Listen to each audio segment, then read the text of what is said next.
සාදරයෙන් පිළිගන්නවා SL Tech YouTube channel එකත් එක්ක එකතු වෙලා ඉන්න ඔයාලා හැමෝම.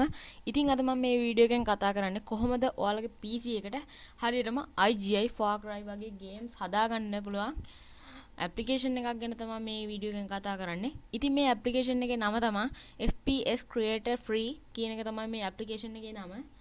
ඉතින් අද වැඩි කතා නොකර යන් අපි අපේ වීඩියෝ එකට යන්න කලින් පොඩි දෙයක් මතක් කරන්න ඕනේ. ඔයා අපේ channel එක තාම subscribe කරලා නැත්නම් දැම්ම subscribe කරන්න. ඊට එහා පැත්තේ තියෙන bell icon එකත් all කරන්න. එතකොට අපි වීඩියෝ එකක් දාපු ගමන් ඔයාලට notification හරහා ඒක ගෙන්න ගන්න පුළුවන්. ඉතින් යන් අපි අපේ වීඩියෝ එකට. හරි ඉතින් ඒකට ඔයාලා මුලින්ම කරන්න ඕනේ ඔයාලගේ web browser එක open කරන්න ඕනේ. open කරාම මම පළවෙනි description එකේ දාලා තියෙන link එකෙන් යන්න ඕනේ. නැත්නම් පල්ලෙහා පින් කමෙන්ට් එකේ දාලා තියෙන link එකෙන් යන්න ඕනේ. ගියට පස්සේ ඔයාලා මෙන්න මේ වගේ තැනකට එනවා. ඉතින් ඔයාලා මෙන්න මෙතනින් මේ application එක download කරන්න මෙන්න මෙතන මේ තියෙන download now කියලා තියෙනවා. අන්න ඒ download now කියන එක click කරන්න ඕනේ. click කරායින් පස්සේ ටිකක් වෙලා load වෙලා මෙන්න මේ වගේ තැනකට එනවා. ඉතින් ඔයා මෙන්න මෙතෙන්ට ඇවිල්ලා තප්පර 5ක් විතර ඉන්න ඕනේ. ආවයින් පස්සේ මෙන්න මේ විදිහට WinRAR software එකක් WinRAR එකක් ඔයාගේ PC එකට එනවා. ඉතින් මම මේක දාන් ඉන්න හින්දා ආයෙ දාගන්නේ නැහැ. ඉතින් ඔයා අන්න ඒක ඩවුන්ලෝඩ් වුණායින් පස්සේ Chrome එකෙන් බැක් වෙලා ඒ WinRAR එක ළඟට යන්න ඕනේ. ගියාට පස්සේ ඔයාලට මෙන්න මේ වගේ WinRAR එක පේනවා. ඉතින් ඔයා මෙන්න මේක කරන්න ඕනේ. මේ WinRAR එක right click කරන්න ඕනේ. කළා මෙන්න මෙතන මේ තියෙන extract here කියන click කරන්න ඕනේ. click කරාට පස්සේ මෙන්න මේ විදිහට FPS Creator Free කියන WinRAR එක extract වෙනවා. ඉතින් extract වුණාට පස්සේ මෙන්න මේ වගේ එකක් එනවා application එකක්. ඉතින් ඔයා මෙන්න මෙතෙන්දි කරන්න ඕනේ මෙන්න මේ විදිහට ඔයාලා බලා ගන්න පුළුවන් මෙන්න මේ වගේ එකක්. ඉතින් ඔයා මෙන්න මෙතෙන්දි කරන්න ඕනේ මෙන්න මේ FPS Creator Free කියලා ආපු application එක right click කරන්න ඕනේ. කළා ඉවරා මෙන්න මෙතන මේ තියෙන run as administrator කියන එක click කරන්න ඕනේ. click කරාට පස්සේ ඔයාගෙන් allow access ඉල්ලනවා yes ද no ද කියලා. ඔයා අනිවාර්යෙන් මෙතෙන්ට yes දෙන්න. yes දුන්නායින් පස්සේ මෙන්න මේ විදිහට ටිකක් වෙලා load වෙනවා. ඊට පස්සේ මෙන්න මේ විදිහට FPS creator කියලා ඉල්ලා මෙන්න මේ විදිහට යනවා. ඉතින් ඔයාලා මෙන්න මෙතෙන්ට දෙන්න ඕනේ මෙන්න මේ next කියන එක. next දුන්නායින් පස්සේ ඔයාලා මෙන්න මෙතෙන්ට yes දෙන්න ඕනේ.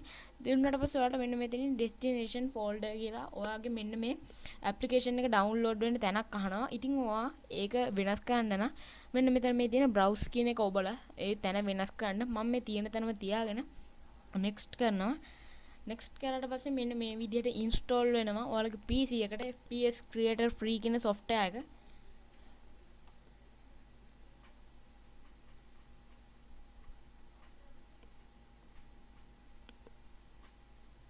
ඊට පස්සේ ඉතින් මෙන්න මේ විදිහට install වෙනවා ඔයාලගේ PC එකට අපේ software එක. ඔයාලා මෙන්න මේකට විනාඩියක්වත් යන්නේ නැහැ මේක install වෙන්න. තප්පර 30කින් විතර මෙන්න මේක install වෙනවා.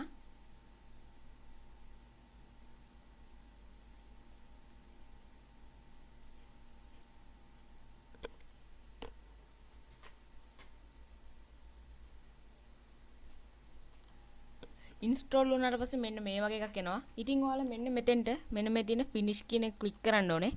click කරාට පස්සේ ඔයාලට බලා ගන්න පුළුවන්. ඔයා back වෙන්න. back වුණාට පස්සේ ඔයාලට desktop එකේ මෙන්න මේ විදිහ icon එකක් එක application එකක් ඇවිල්ලා තියෙනවා FPS Creator Free කියලා. ඉතින් ඔයාලා මෙන්න මේක right click කරලා මේ open දෙන්න. open කරාම මොකක් හරි error එකක් වටනොත් ඔයා කරන්න ඕනේ ආයෙ පාරක් ඒ app එකෙන් back වෙලා තව පාරක් ඒ app එක right click කරලා මෙන්න මෙතන මේ තියෙන run as administrator click කරන්න. click කරාට පස්සේ ආයෙ පාරක් allow access ඉල්ලයි. එතකොට ඔයා මෙන්න මෙතෙන් එතෙන්ට yes දෙන්න. yes දුන්නායින් පස්සේ ටිකක් වෙලා load වෙලා මෙන්න මේ විදිහට අපේ application එක open වෙනවා. FPS Creator කියලා වැටිලා. ඉතින් මෙන්න ඉතින් අපි දැන් අපේ PC එකට application එක හදාගෙන ඉවරයි. ඉතින් මම වෙනම වීඩියෝ එකකින් අනිවාර්යයෙන්ම මේ FPS Creator Free කියන එකේ ගේම් එකක් හදන්නේ කොහොමද කියලා ඊළඟ වෙනත් වීඩියෝ එකකින් කරන්න. ඉතින් ඔයා අනිවාර්යෙන් මේ වීඩියෝ එකත් බලන්න මගේ channel එක subscribe කරලා ඊට එහා පැත්තේ තියෙන bell icon එක තෝල් කරලා තියාගන්න. එතකොට මම ඒ ගැන හරි වීඩියෝ එකක් දාපු ගමන් ඔයාලට notification හරහා ඒක ගෙන්න ගන්න පුළුවන්. ඉතින් අද මම ගිහින් ඉන්නම් අනිවාර්යයෙන්ම channel එක subscribe කරන්න, වීඩියෝ එකට like කරන්න, comment එකක් දාන්න. එහෙනම් අපි ගියා ජය වේවා.